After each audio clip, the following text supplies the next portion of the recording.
1924 වර්ෂයේදී ශ්‍රී ලාංකිකයෙකු එංගලන්තයේ පැවති ලීපදක්කම් පාඨමාලාවකට සහභාගී වූ අතර එම වර්ෂයේදීම අප රටේද ලීපදක්කම් පාඨමාලා ආරම්භ විය. 27 වෙනි ලීපදක්කම් පාඨමාලාවේ සිට ලිඛිත සාක්ෂි හමුවන පීඩ්රු බාලදක්ෂ කඳවුරේ උසස් පාඨමාලාවක් පවත්වන ලද්දේ 1941 වර්ෂයේදී එතන් සිට 1975 වර්ෂය දක්වා නොකඩවා පීඩ්රු බාලදක්ෂ කඳවුර තුලදී උසස් පාඨමාලා පැවැත්විය. විශේෂයෙන් මතක් කරනවා නම් මම මුලටම පීඩ්රුවලට ළඟා වුණේ පාසල් කාලේ බාලදක්ෂයෙක් වශයෙන් 50 දශකයේ අවසාන භාගයේ විතර. ඒ කාලේ අපි මේ එනකොට මේ හාවැලියට ආවන් පස්සේ එතනින් මේ ජලාශයක් ඒ කාලේ තිබුණේ නැහැ. බොහෝම ලස්සන සුන්දර පරිසරයක මේ එතනින් විතර වෙලා කඳුරු බිමට ළඟා වුණේ ජලාශයේ තිබුණාන් පස්සේ ප්‍රධාන පාරේ පැත්තෙන් අගත්තක ඒ කාලේ විශේෂ ලක්ෂණයක් තමයි ගොය වෙලාවට අපි එන්නේ කෝච්චියේ රෑ කෝච්චිය ආවන් පස්සේ උදේ නානුවනේ මේ බැස්සහම එතන ඉඳලා නුවරඑළියට පැමිණලා නුවරඑළියේ ඉඳලා බොහෝ වෙලාවට අපි කඳවුරු බිමටම එන්නේ පාගමනින් මුළු පිරිසම කියලා ඒ කාලය ගත වෙනවා අපිට තේරෙන්නේ. ගහකොළ සතා සීපාව පිළිබඳ අධ්‍යයනය කරමින් අර ඒ ගත කරන එන ගමන වුණත් හරිම සුන්දරයි. විශේෂයෙන් වැඩිහිටියෙක් වශයෙන් මුනම් පස්සෙත් ජාතික පුහුණු කිරීමේ කොමසාරිස්වරයෙක් වශයෙන් හිටපු නිහාල්ද මෙල් මහත්තයා එතුමා සමග තමයි බොහෝ වෙලාවට අපි දෙන්න රාත්‍රී දුම්රියෙන් පැමිණෙන්නේ. ඒ පැමුණාම ඉතින් අර තැපැල් බස් එක තියෙනවා. ඒකෙන් නුවරඑළියට එනවා. එතනින් හාවැලියට ඇවිල්ලා එතනින් මෙහාට ආපහු නැවත සුපුරුදු විදිහට පාගමනින්. ඒ කාලේ දවස් 9 නිකුත් බැච් කෝස් එක. එතකොට දින 10ක් 11ක් ඉන්න බලාගෙන තමයි අපි එන්නේ. මේ දින ගණන් ගත වෙනවා කියන එක මේ බොහෝම වේගෙන් ගමන් කරනවා. අපිට කිසිම හිරිහැරයක් නැහැ. සීතලයි කියලා එක ගානක් නැහැ ඒ කාලේ. වැඩේට විශේෂ වැස්සම රෑද දවල්ද කියලා මතක නැහැ. ඉතාම සුන්දර පරිසරයක ජීවිතයට අපිත් ඉහළම වින්දනයක් ලැබෙමින් අත්දැකීම් රාශියක් ලබා ගැනීම අපි ලබාගෙන තිබුණ දැනුම ඊළඟ පරම්පරාවකට දෙන්න. විශේෂයෙන් නිහාල්ද මහත්තයා කියන දෙයක් තමයි අපි යමක් හැකියාවක් දක්ෂතාවයක් තියෙනවා නම් ඒක නොඅඩුවම ඊළඟ පරම්පරාවට දෙමු කියන දර්ශනය තුල ඉඳලා ඒකට අපිත් ඇඟේ ජීර්ණ වෙලා අපිට හුරු පුරුදු වුණා. සර්ලා පීඩ්රු බාලදක්ෂ කඳවුරට ආවේ මේවා හදන්න කලින්. එතකොට මේවා අලුත්ෙන් ඉදිවෙච්ච දේවල් තව බොහෝ දේ වෙනස් වෙලා තියෙනවා පීඩ්රු බාලදක්ෂ කඳවුරේ. ඉතින් අපි ජයසිංහ සර්ට කියමු පීඩ්රු බාලදක්ෂ කඳවුරට ඇතුල් වෙන තැන ඉඳලා තැනින් තැන පුංචි මතකයන් මතක් කරන්න කියලා බාලදක්ෂයින්ට දැන් කාලේ ජීවත් වෙන බාලදක්ෂයන්ට. අපි යමු කඳවුරු දිහාවට. හොඳයි. MES ජයසිංහ යනු හිටපු ජාතික පුහුණු කිරීමේ කොමසාරිස්වරයෙක්ය. ජාතික පුහුණු කිරීමේ මණ්ඩලයේ ජ්‍යෙෂ්ඨ සමාජිකයෙක්ය. බාලදක්ෂ උසස් පාඨමාලා ගණනාවක ආචාර්ය මණ්ඩලයේ සමාජිකයෙක්ය. මීට වසර කිහිපයකට කලින් දිවංගත ගාල්ලේ ආරිපාල මහත්මයා ජාතික පුහුණු කිරීමේ කොමසාරිස්වරයෙක් වෙලා හිටියා. ඉතින් බාලදක්ෂ පුතාලා දුවලා දැන් කාලේ ඉන්න ආරිපාල මහත්තයලාව ආදර්ශයට ගන්න ඕනේ. පුහුණු කිරීම පිළිබඳව හිත නැහැ ඉහළම ප්‍රවීණයෙක්. මගෙත් ආරිපාල මහත්මයා කියන්නේ මගෙත් ගුරුවරයා. එන්ට අපි අමතන්නේ ආරිපාල සර් කියලා. එතුමාගේ තිබුණ එක මේ බිමට කොච්චර ආදරයක් කළාද කිව්වොත් එතුමා කඳුරු බිමට ඇතුල් වෙන්නේ මුල් දොරටුව ළඟදී දොහොත් මුදුන් දීලා වැඳ.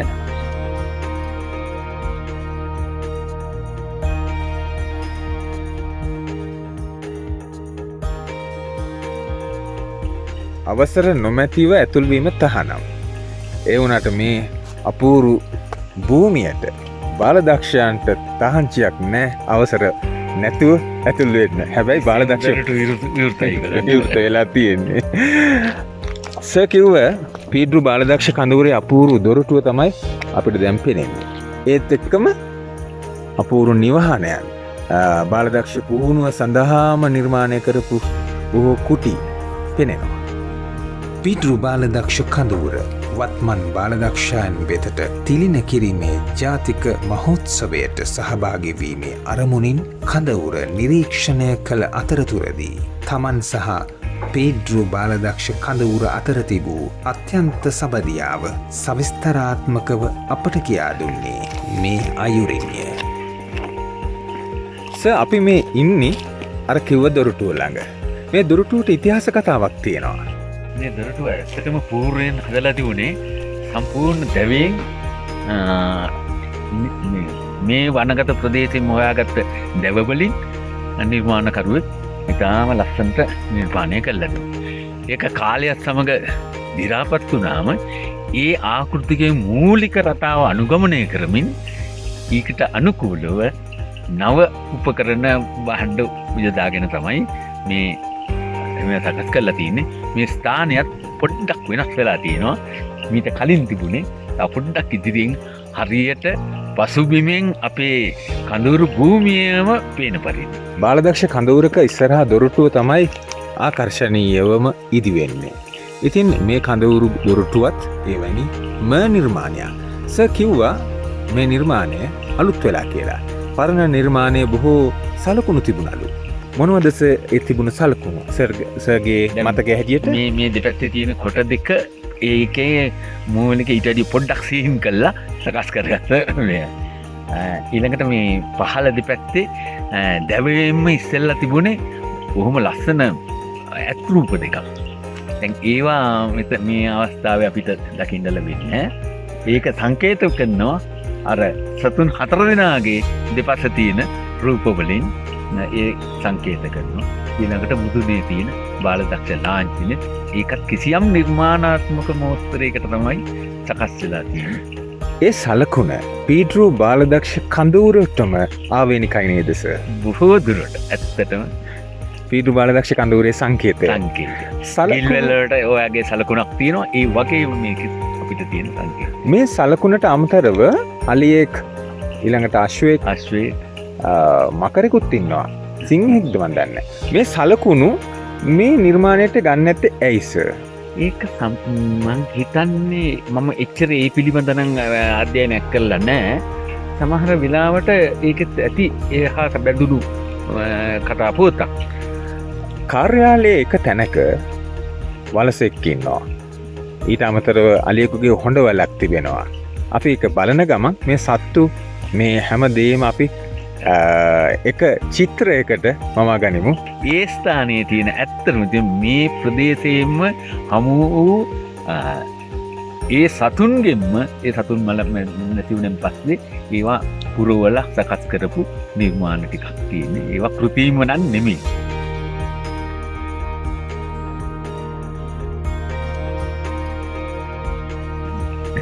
අපි හැමදේම බලමු. බාලදක්ෂ කඳවුරක ඇතුල් වෙන දොරටුව අසලම වැඳෙන රූපයක් තිබෙනවා. මතක් කරලා දෙනවා බාලදක්ෂයන්ට වැදගත්ම දෙයක්.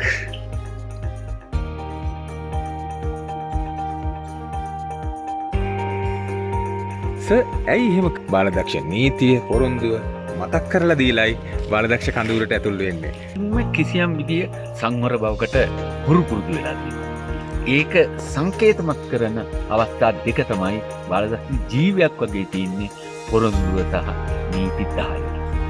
විශ්වාස කටයුතුයි කියන තැන ඉඳලා පටන් අරගෙන හිත කය වචනයෙන් පිරිසිදුවයි කියන 10 වෙනි නීතිය දක්වා නීති 10 තුලින්ම අපිට මතක් කරලා දෙන්නේ හොඳ යහපත් මිනිසෙක් වෙන්න තෝ මග මේ බාලදක්ෂ ක්‍රමයේ තුලින් වෙන්නනවා. ඒකවල කඳවුරු ජීවිතයේදී ඒවා ප්‍රායෝගිකව අත්හදා බලන්න විශේෂයෙන් අධ්‍යාපන සංකල්ප 6ක් සමග බැඳිලා මේ කටයුතු දරුවෝ කරන්න. එතකොට ඒ දරුවන්ගේ ගමන අර අධ්‍යාපනය කියන්න වගේ හිස හදවත දෑත කියන අංශ තුනම දැනුම ආකල්ප කුසලතා කියන තුන් පැත්තම මනාව සංකලනය වෙලා දරුවා වැඩගස්සන්න මග පෙන්වන ජීවය දෙන මේ වගේ වනගත පරිසරයකදී ඒවා ඇඟ ඇතුළ තිබිය යුතුයි කියන දේ මතක් කරන්න තමයි නීති 10 සහ පොරොන්දුව මේ වගේ සංකේත වලින් ඔවුන්ට නැවත ආවර්ජනය කරනවා. බාලදක්ෂ නීතියයි පොරොන්දුවයි මතක් කරගෙන සර් මේ දොරටුව යටින් කී පාරක් එහා මෙහා ගියාද ජීවිතේදී?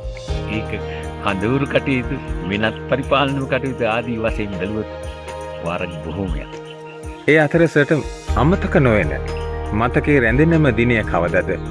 මොන දවසේදීද සර්ට මේ පීඩ්රු බාලදක්ෂ කඳවුරේ ගත කරපු සුන්දරම දවස මතක් වෙනවද?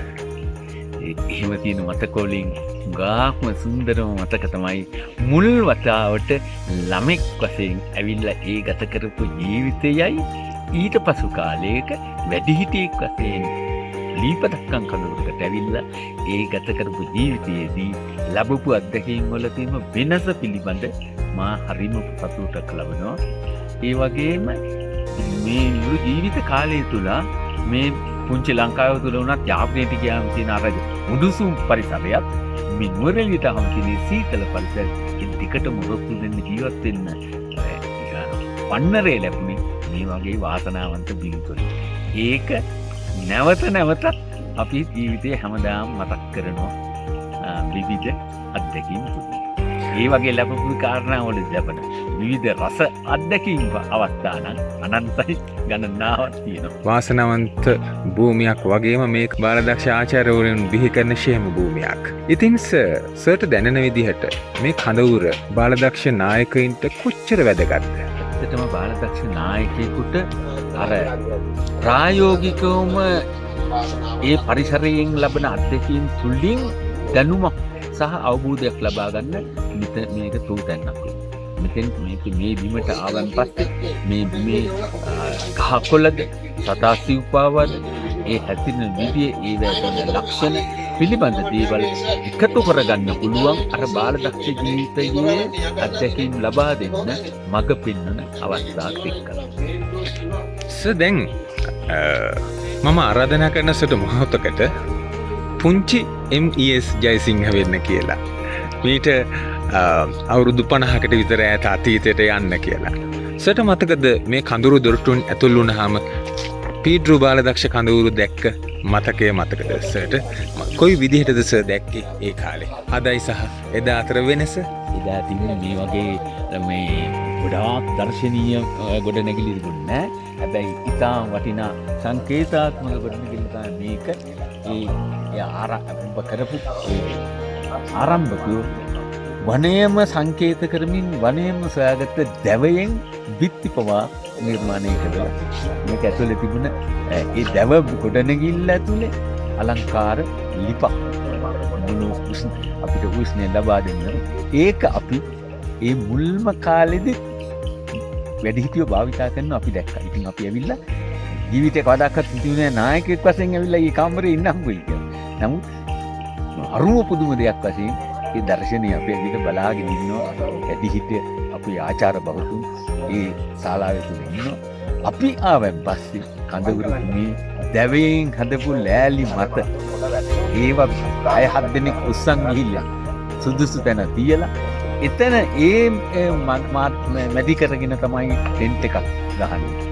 ගහලා අර දවස් ගානම කඳවුරේ ගත කරන්නේ අර දැව මේ එම අපි ගෙනාපු රෙදි පිරෝහකි.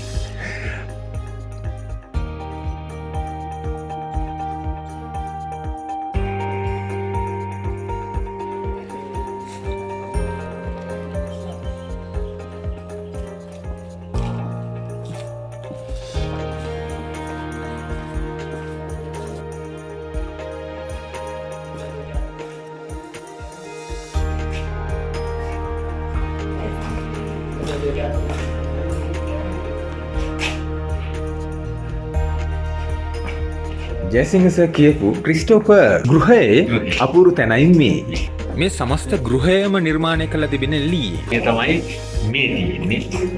මෙය නෑත කාලයක් වෙනකන් අපි භාවිතයට ගත්තා.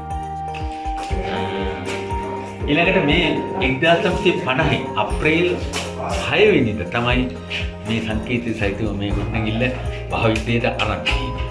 මේ ඡායාරූපයයි මේ ගොඩ නැගිල්ල අතර සම්බන්ධය මොකක්ද සර්? සම්බන්ධයෙන් මෙතුමා ඒක දිගින් දිගටම ඒ අර ඉහළ තත්ත්වයන් රැකීමෙන් පවත්වාගෙන යාමට විශාල කාර්යභාරයක් ඉෂ්ට කළා. ඒ ඡායාරූපයේ තියෙනවා ඔව් දිසා කොමසාරිස්තුමා මහේශ්වරන් 1960 1970 නූරෙලියේ දිසා කොමසාරිස්තුමා නූරෙලියේ දිසා 1960 කාලේ මේ අපි දකින්නේ අර කිව්ව අපූරු පැරණි මතකයන්. මේ වනයේම හිටපු අලක්ෂුන්ගේ හම මේ අරගෙන ඒ අපූරු වල ඒත් ගල් වල සකස් කරලා හදපු නිර්මාණ.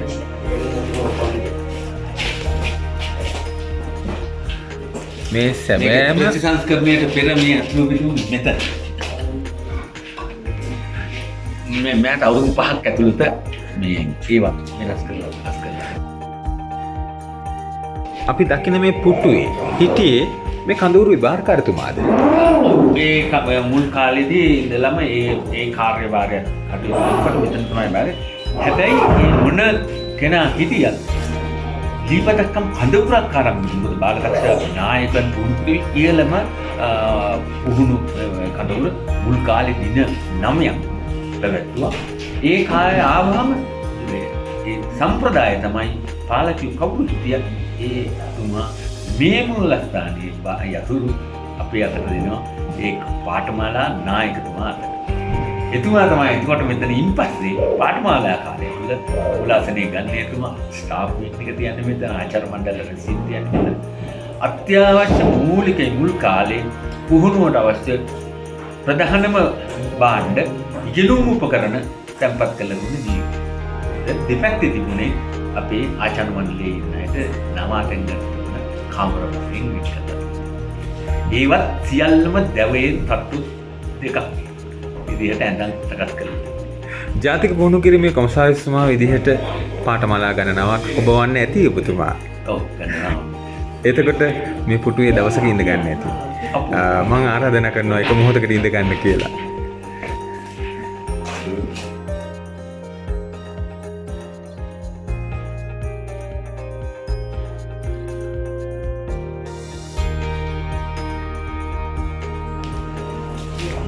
මගේ මතකයේ වෙන්නේ තවත් හොඳ අත්දැකීමක් තමයි මේ අපේ හිටපු ප්‍රධාන කොමසාරිස්තුමේ සෝම විරුවන මහත්මයාගේ කාලෙදී එතුමාට ලොකු ආසාවක් තිබුණා පෝතක ගුරුවරුන් සඳහා මේ කඳවුරේට ඇවිල්ලා පෝතකාචාර්යවරියන් වැඩි මහත්මීන් සහභාගී ඒ අය සඳහා පුහුණු කඳවුර.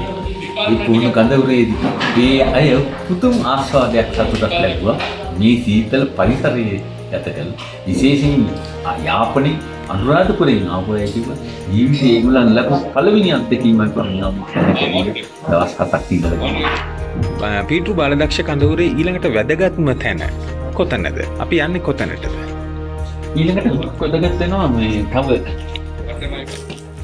කැබින් එකක් තියෙනවා ඒක ළඟ. අපි යමු.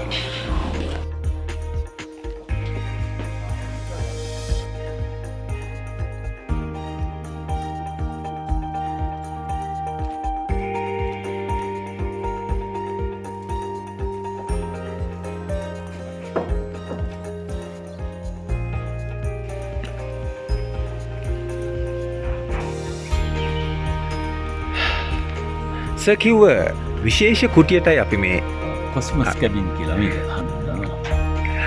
ඇයිස ඒ නමම වෙනස්?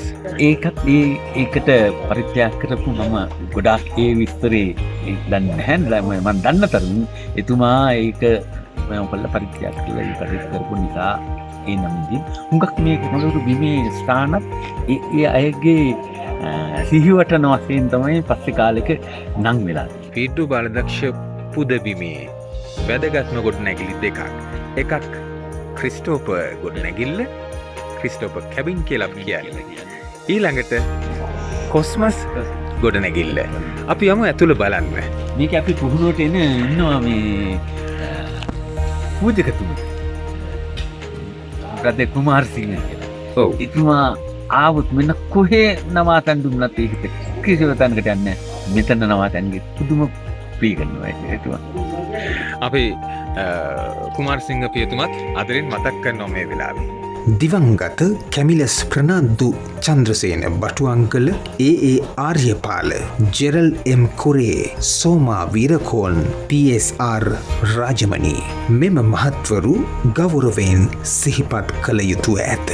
එකල ශ්‍රී ලංකාවේ බාලදක්ෂ ක්‍රියාකාරකම් දිවිහිමියෙන් ආරක්ෂා කළ colonel CP Jayawardena Ratnam Abraham J Lionel Silva මහත්වරුන්ගේ ක්‍රියාකාරකම් වත්මන් බාලදක්ෂ පුහුණුව මෙසේ ස්ථාවර වන්නට හේතුවිය. ඔවුන් අතර සිටිමින් විශේෂ කාර්යභාරයක් සිදු කළ ඩැනියල් ඉදිරිසිංහ මහතාත් නිහාල් දමෙල් මහතාත් අතීත බාලදක්ෂ වික්‍රමයන්හි වත්මන් ජීවමාන සාක්ෂිකරුවන් කලකට එහත මේ ගොඩනැගිල්ල ටිකක් දිරාවත් වෙලා නේද?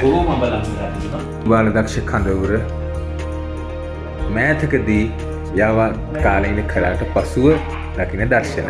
නමුත් මේ වහලය නොවේ එදා තිබුණේ සර්. ඇත්තටම ඊට වැඩිය වෙනස් හැඩයක බොහොම මේ පරිසරයට ඒකත් ගැලපෙන විදිහේ වහල සකස් කරලා තිබුණේ. මේ ඇතුලේ කාමරේ තමයි සමහරවිට ඒ කුස්තිගේ නායකත්වයේ ගත්තේ. මහත්මයා එතන මතක් කරන්න ඕනේ මගේ ගුරුවරයෙක් නිහාල් දමෙල් මහත්මයා බොහෝ වෙලාවට රැඳෙන්නේ මේ ස්ථානයේ. මෙතන ඒ කාලේ මේස කුටු තියලා ලස්සන හසලා ඉන්නා.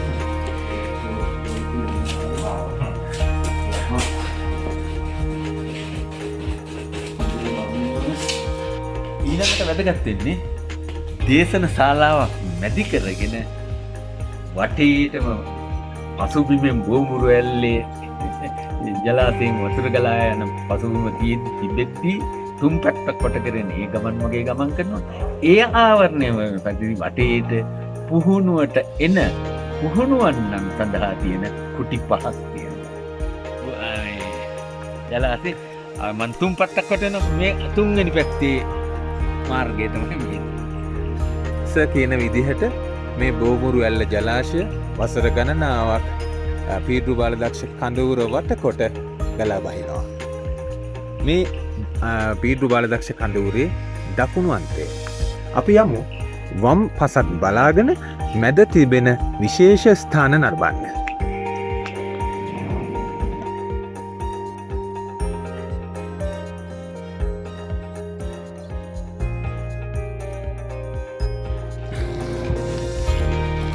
පීඩු බාලදක්ෂ කඳවුරේ ප්‍රධාන දොරටුවෙන් ඇතුල් වෙලා එසනින් පේනමානය තිබෙන පුහුණු කඳවුරේ විවිධ කුටි. එතලා තියෙන්නේ මේක හොඳට කාපට් කරලා ලස්සනට හදන්න පුළුවන්. නෑ එහෙම නෙවෙයි. මේ ස්වභාවික පරිසරය තුලින්ම ඒ තත්ත්වයම ආරක්ෂා වෙන පරිදි මේ ගමන් මඟ පවා සකස් වී තිබීම ඊටාම වටිනා වැදගත් වෙනවා. විශේෂයෙන් පුහුණු කටයුතු වලදී මේ පරිසරය ක්‍රීඩා සඳහා තමයි සම්පූර්ණයෙන් පාවිච්චිට ගන්නේ. අනිත් පැත්තේ විවිධ ශිල්පීය අවශ්‍යතාවලට අවශ්‍ය ගැජට්ස් හදලා සම්පූර්ණ කරන්නේ මේ පසු. උසස් පාඨමාලාවක කාලීන උපකරණ පාඩම බාලදක්ෂ ආචාර්යවරුන්ට පුහුණු කරන්නේ මේ සර්ගෙන් වම් අත පැත්තේ ප්‍රදේශයේ. දකුණු අත පැත්තේ මේ ඔබ දකින ප්‍රදේශය තමයි ක්‍රීඩා ගිනිමැල කවය. අපි නරඹමු ඉස්සරහට ගිහින් ඒ ටික.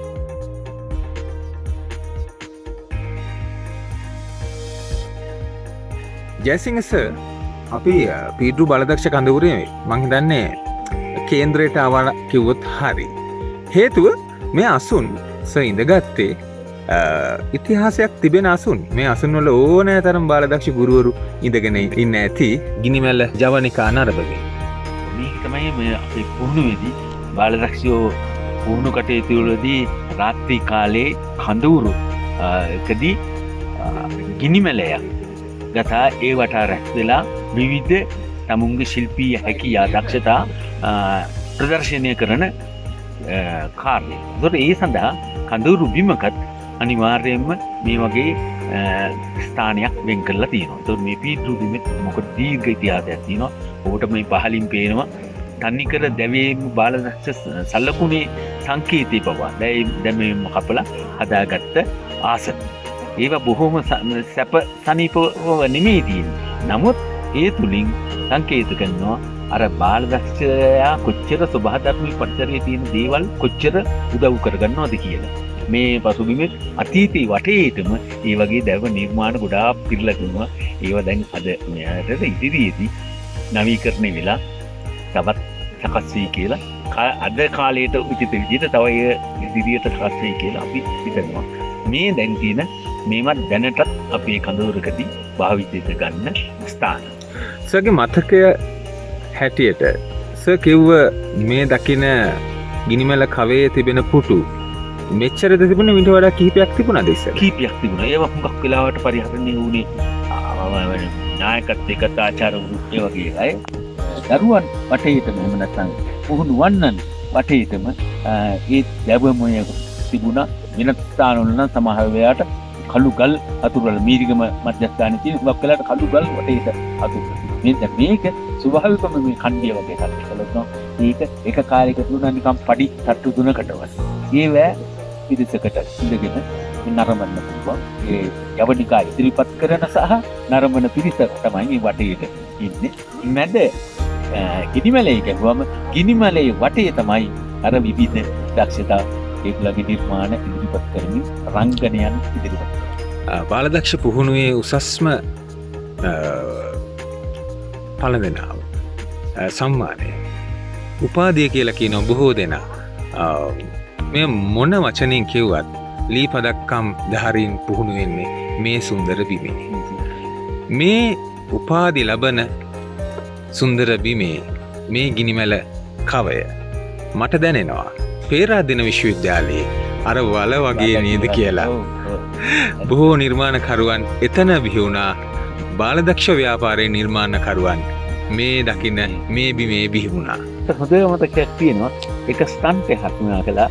මේ කැවෝ කියන ඒවම ඉදිරිපත් කරන කිරීමේදී ඉතින් අපේ එක ආචාර්ය බවතෙක් පැත්තකින්ද මෙහි බොහොම සීතලයි මේ අරණක ඉදිරිපත් කරන කැවෝ වතුර වාදනය කරන් එකට ගැහුවා. ඒ වගේ දේවල් තුලින් අපි ඉතින් සතුට ආචාර්යවරුත් අපේ හැකියා දැකලා ප්‍රීතිමත් වුණා. අපි මේ දක්ෂතා ඉදිරිපත් කරලා අපි සතුට ලැබුවා. අනිත් එකේ අඩ අඳුරේ හැකියා නොබියව ඉදිරිපත් කරන්න පුරුදු වීම අර සබකෝලේ එහෙම නැති වෙලා අනාගත සමහර වෙලාවට දක්ෂ නළුවෝ රංගනකරුවන් වෙමින් මේක පසුබිම. මේ ඔබ දකින්නේ පීඩ්රු බාලදක්ෂ කඳවුරේ රැලි බිමයි. රැලි සාමාන්‍ය දෛනික සතිපතා රැස්වීමේදී බාලදක්ෂයෝ රැස් වෙන්නේ කොඩිගායටදී ආපහු විසිරෙන්නේ කොඩිගායට. ඒතර පීඩ්රු කඳවුරු බිමේ සංකේතමත් දර්ශනීයම පැරණිම කොඩි කණුව සහිත රැලි බිම තමයි මේ ඔබට ඉදිරියෙන් පේන්නේ. අපි යමු ඒ දිහාවට. ශ්‍රී ලංකාවේ බාලදක්ෂ යකඩ යුගයේ හැරවුම් ලක්ෂ ගණනාවක් හඳුනාගත හැක. දිවන්ගත චන්ද්‍රසේන බටුවංගල මහතා එහි ප්‍රමුඛයාය. වසර කිහිපයක නිහඬතාවයට සමුදී නැවතත් පීඩ්රු බාලදක්ෂ කඳවුර දායාද වන මෙම වකවානුවේදී එකල පීඩ්රු බාලදක්ෂ කඳවුර ගොඩනගමින් ප්‍රතිසංස්කරණය කිරීමට මුදල් පරිත්‍යාග කළ සම්පත්දායකයන් ඇතුළු ආයතන සිහිපත් කළ යුතු ඇත. පවතින සමාජ තත්ත්වය හමුවේ බාලදක්ෂ ශිල්පය ඩිජිටල් යුගය දක්වා විකාශය වෙමින් ඇත. පසුගිය වසර 2ක් තුළදී නුවර එළියේ පීඩ්රු බාලදක්ෂ කඳවුර ප්‍රතිසංස්කරණ කටයුතු සිදුවුණේ නාවික හමුදාවේ ශ්‍රමදායකත්වයෙන්ය. මේ කොඩි ගහක් තරණී මට්ටමින්ම තියෙනවා. කොඩි 3ක් එකවර ඔසවන්න පුළුවන් ක්‍රමයකට තමයි සකස් වෙලා තියෙන්නේ. මේ වගේ බාලදක්ෂ කොඩි ගහක් ඇයි බාලදක්ෂයන්ටම ආවේනික? බාලදක්ෂ සම්ප්‍රදායේ ඒක වෙන් පව සාමිතුම ආරම්භ ඉඳලම කුටියකට ගරු කරලා ඒ අනුව තමගේ ඒ කටයුතු මෙහෙවන්න ඒ සම්ප්‍රදාය ඇති කරලා තිනවා. ඒක නොකඩවා අද දක්වා බාලදක්ෂ අංශ සෑම අන්තිකටම එවැනි කොඩි ගහක් යට රැස්සෙලා දවසේ කටයුතු ආරම්භ කිරීම කියන සම්ප්‍රදාය රැකිලා තියෙන එක අද ලෝකයේ ජාත්‍යන්තර මට්ටමේ වුණත් ඕනෑම රටක බාලදක්ෂ කටයුතු වල තියෙන මුල් තැනිය ගන්නවා. මෙයා අද දිනය බාලදක්ෂයින්ට නායකයින්ට වැදගත්. පීට්‍රු බාලදක්ෂ කඳවුරු වසර කිහිපයක් නිහඬ වෙලා තිබුණා. නැවතත් බාලදක්ෂ දජ මේ භූමියේ තව සුළු මොහොතකින් ලෙල්ල දෙනවා. සගේ අදහස මොකක්ද? ඇත්තටම පුදුම සතුටක් ලබන්නේ මේ සෑහෙන කලකට පස්සේ තාම ඉහළ මට්ටමේ ප්‍රතිසංස්කරණයක් සිදු වෙලා නැවත ආචාර්යවරුන්ගේ පුහුණුවට දිවයින පුරාම ඉන්න බාලදක්ෂ කණ්ඩායම් වල බාලදක්ෂයන්ට සෙසු කාලවල ඇවිල්ලා පුහුණු වීම කටයුතු කරන්නත් මේ බිම මේ වගේ වඩාත් පහසුකම් වලින් හැකි පමණ ඉහළ මට්ටමකට ඇවිල්ලා පුහුණුවට උචිත ලෙස පරිසරය සකස් වෙලා මේ වගේ ප්‍රතිසංස්කරණය කිරීම මෙහෙවින්ම අගය කටයුතු ඒක ඇත්තටම ඒ වියදම් කරපු සෑම සතයක්ම අනාගත හොඳ ආයෝජනයක් කියලා මම හිතනවා.